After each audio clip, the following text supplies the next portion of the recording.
Hey crafters, it's Julie Creek from Creek Bank Creations. I'm here to share with you today a two-page layout made with our slit die.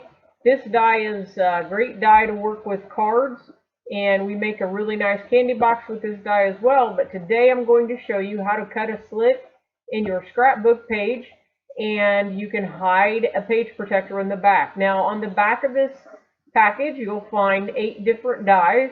They are not attached together. They all come separately. You don't even have to clip them apart. They're a quarter of an inch wide, and they're made for various size projects. The largest piece is 8 inches long, and they vary in size all the way down to 2 inches. So depending on what kind of project you have, you can decide what kind of die you want for that project. For our project today, we're going to use the 8-inch die. It's going to make a pocket for us on the far left where we can slide a page protector in and out. That'll sit on our page flat, and you won't even be able to tell that we've added it. The great thing about it is you can add a tab with our tab die and then pull that unit completely out, and you can also put photos on the back. Now when I started the layout, I'm working with the Bo Bunny Make a Splash paper. Lots of nice vibrant rich color for summer, and I wanted to have a rather plain background, so I started out with white, and the white was just too plain. So I thought it was a good chance for us to be able to get out the oxide inks from Tim Holtz and play around with the oxide inks. So here you'll see that I've put some ink down, spread it around, and I'm drying it with the heat gun. This is a great technique. All I did was wipe the ink pad on the craft mat and press the paper down into it. When you spray the oxide ink with a little spray with the distress sprayer, you get a really nice look. The ink oxidizes on the paper, and you get a beautiful look. And this is just going to give us a really nice muted background for our scrapbook page. Now you'll notice that when Tim demos with this ink, he uses 2 colors, and for our purposes today, I just wanted a 1-color background. So you're going to take the 8-inch die and set it on your 12 by 12 scrapbook paper. And I'm looking at my 8 by 8 page protector, and I'm deciding how I'm going to do this. I could use a smaller one, but this is what I want for this layout. And I've cut my page protector down. This is actually 8 by 8, but I cut it down. I cut a half inch off the top, which isn't going to enable that to slide in and out of the slot on my scrapbook page perfectly. So I'm going to take my ruler and my pencil, and I'm going to mark 1.5 inches in from the left side in 2 different places, at the top and bottom, so I have a nice straight edge. And I'm going to measure 2 inches down from the top with my pencil.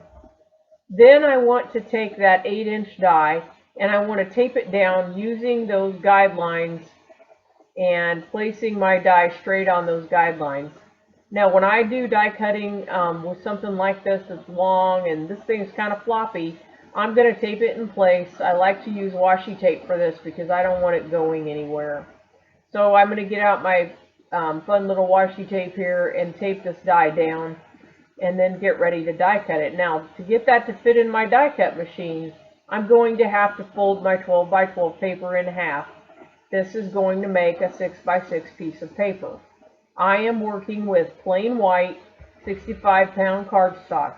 I've die cut the piece, and now I'm going to use the undo to release the washi tape from the paper. This is a great little tip.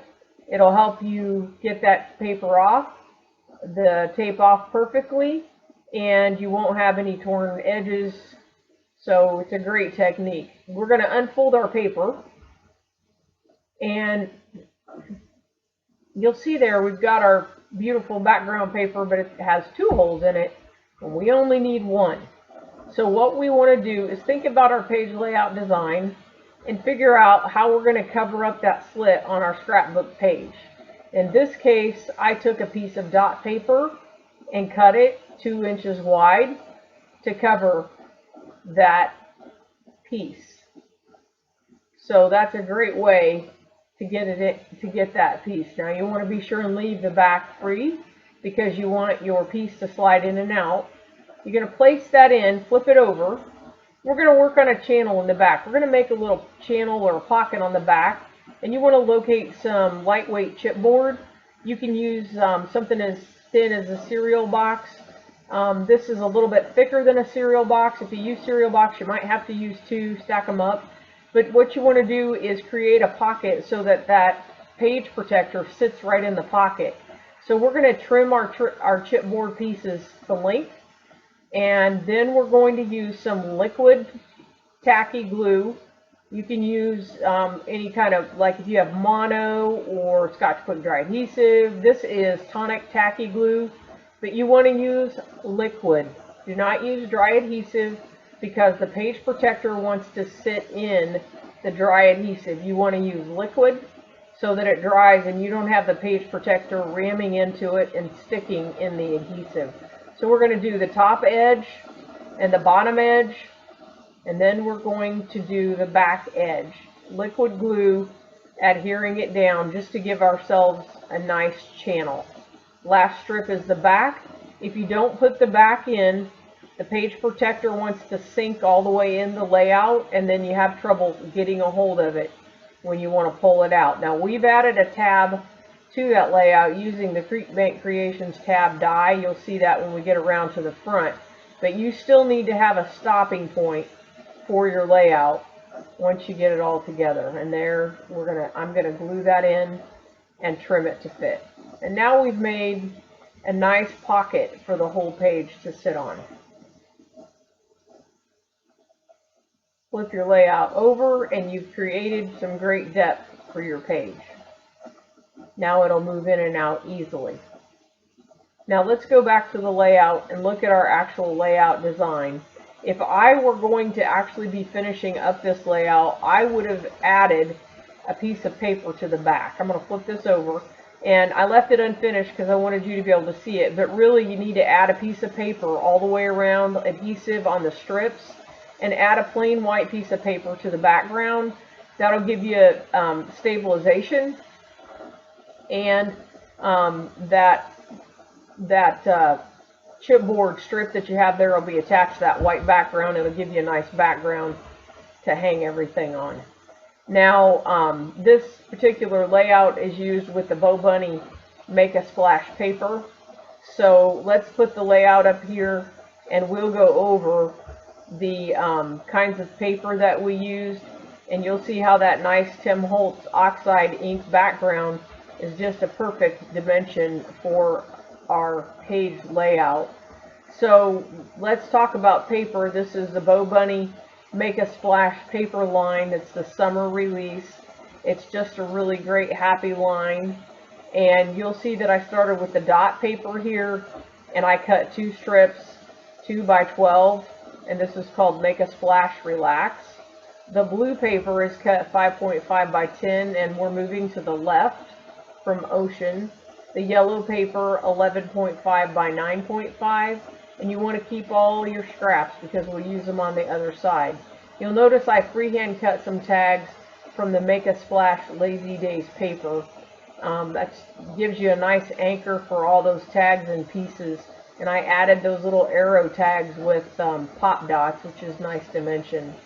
This die cut here with the photo wheel is called Picture This Die from Bo Bunny. It's a really nice little accent for these type of pages. I've accented the edges of all of the pieces in this page with the with the Distress ink from Tim Holtz, and this is the oxide ink, and I've applied it with the sponge dauber, the finger dauber, and we sell those on our website. So let's go over the paper dimensions. The blue paper is 6 by 12. The yellow paper on the right side, 10 by 2. That's left over from the left. And then we've got our accents on there. Those are taken out of the Make a Splash collection from Bo Bunny. Make a Splash Noteworthy is what it's called. And that just gave our page a really nice put together fun look. This is a fun page. I hope you've enjoyed it. You can find the details on our website, creekbankcreations.com.